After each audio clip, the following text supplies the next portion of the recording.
Cynthia Puente, and this is my cell biology chemistry concept map. So first we're going to start off over here with the atom and all of the elements that go along with it.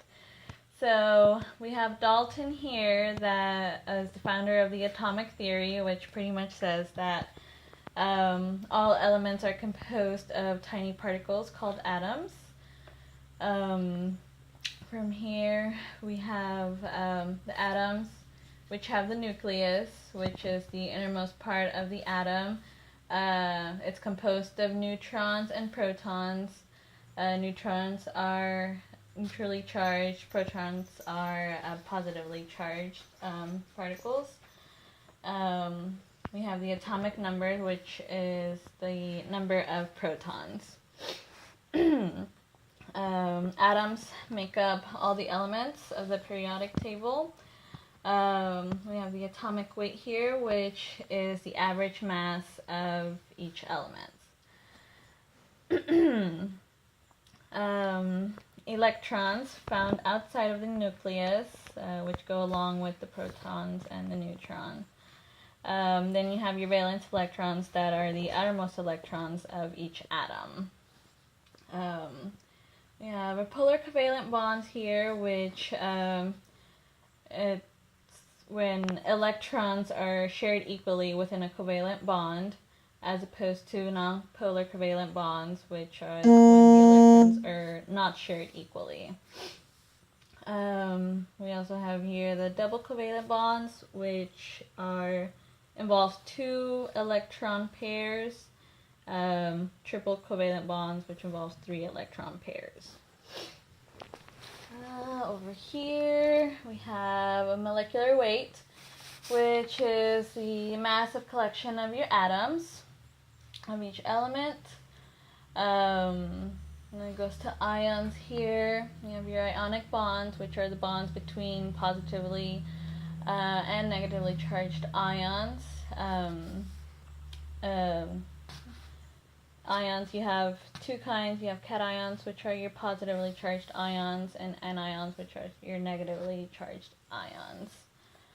Your electron shells are the collection of orbitals, which orbit the most outer surface of each atom. Electronegativity is the ability to attract electrons. Within that, you have your electron donors and electron acceptors.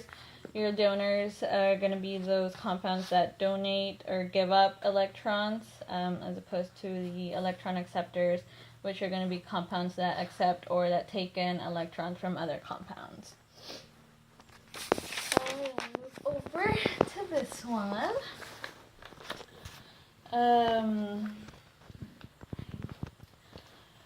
So we'll start off here. We'll start off with fundamental groups.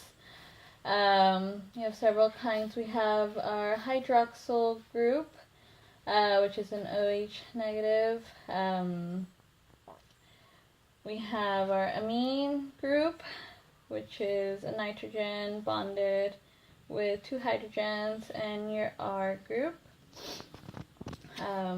We have a carbonyl fundamental group, which is a carbon atom double bonded to an oxygen. And then we have your sulfhydryl group, which is a sulfur atom single bonded to a hydrogen. Methyl group, which is carbon with 3 hydrogen atoms, and a phosphate group, a phosphorus atom with 4 oxygen atoms.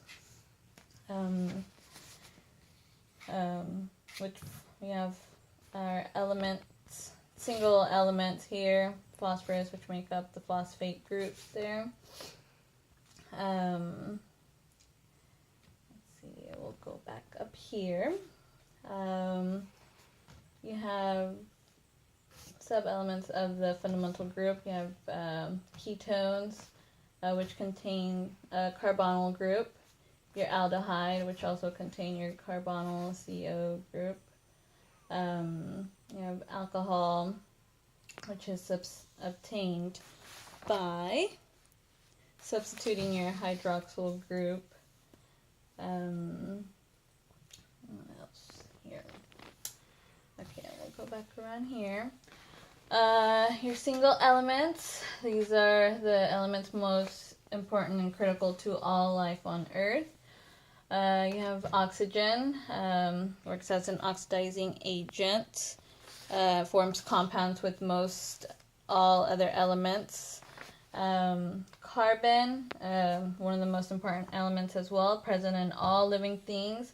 Like oxygen, forms bonds with most of the other elements.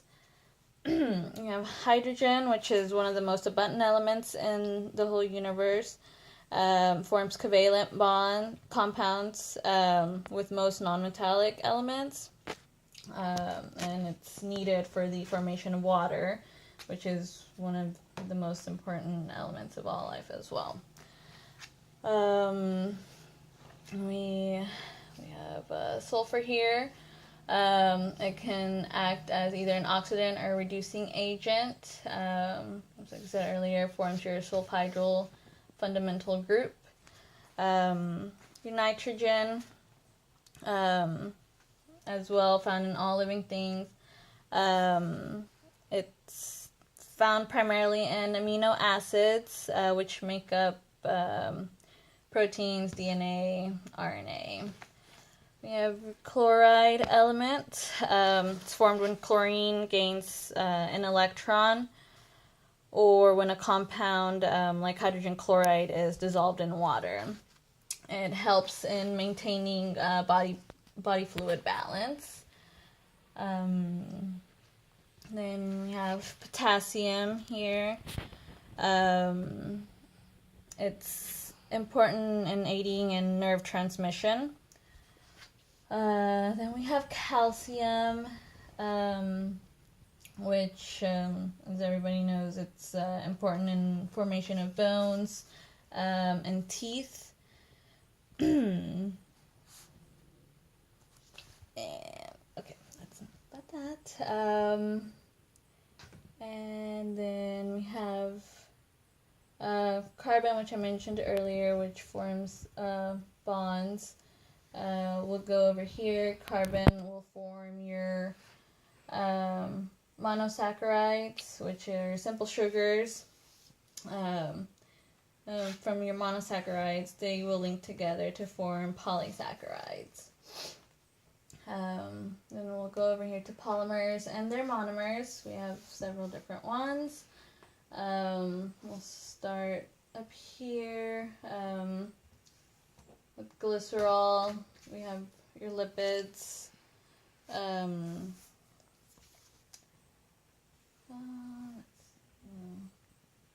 Lipids will form your unsaturated fat and your saturated fats. Unsaturated fats are derived from plants. This is your better kind of fat as opposed to your saturated fat. Eating more unsaturated fats can actually reduce the amount of bad cholesterol in the blood, which is why they're important to have. Saturated fat found in animals and plants. This kind of fat is the unhealthy kind that can cause high levels of cholesterol in the body. Other different polymers, glycolipids and glycoproteins. Glycolipids are lipids with a carbohydrate attached to it. Their purpose is to provide energy and other markers for cellular recognition as well. Let's see. Your fatty acids,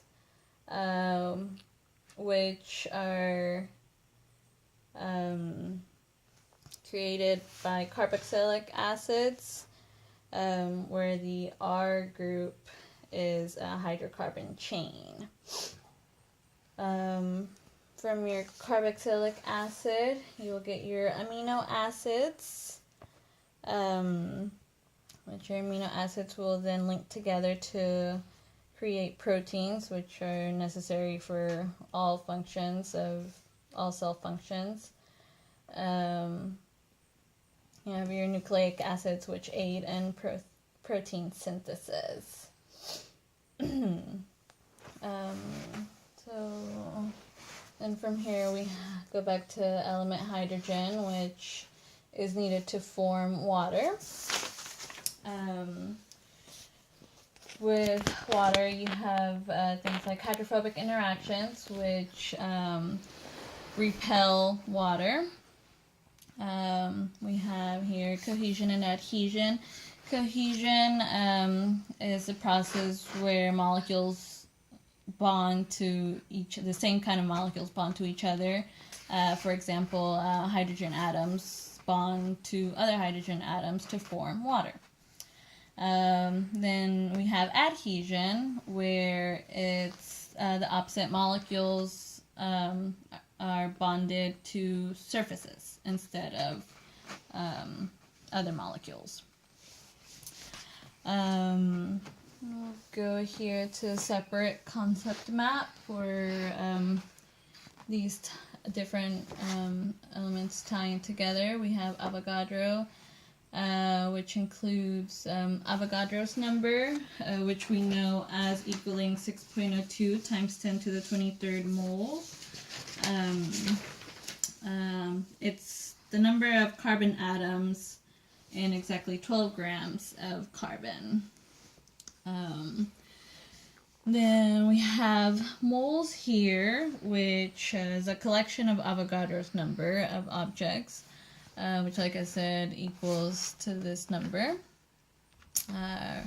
This connects to molarity, which is the concentration of a solution, and we denote as moles per liters.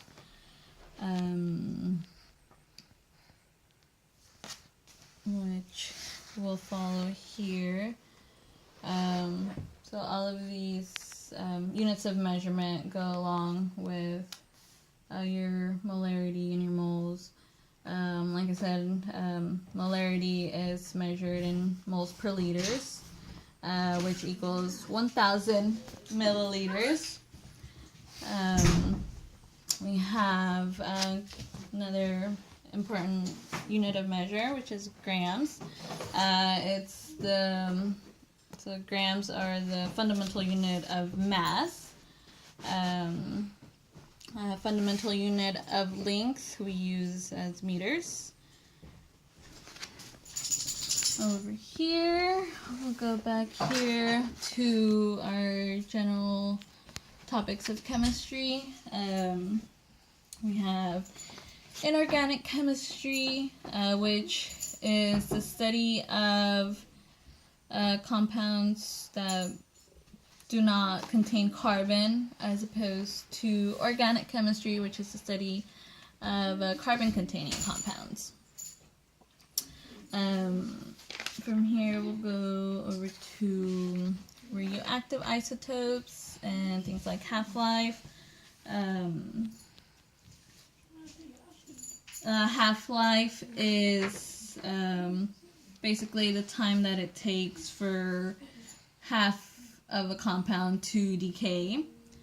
And that's linked to radioactive isotopes, which are basically the same element, just with different masses and with an unstable nuclei.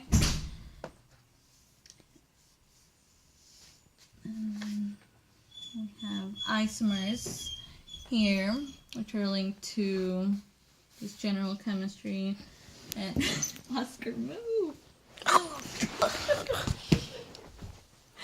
Move! Oscar, move! And we have our isomer. They're compounds that molecules have the same overall composition, just different structures. And that is my whole chemistry concept map. Thank you.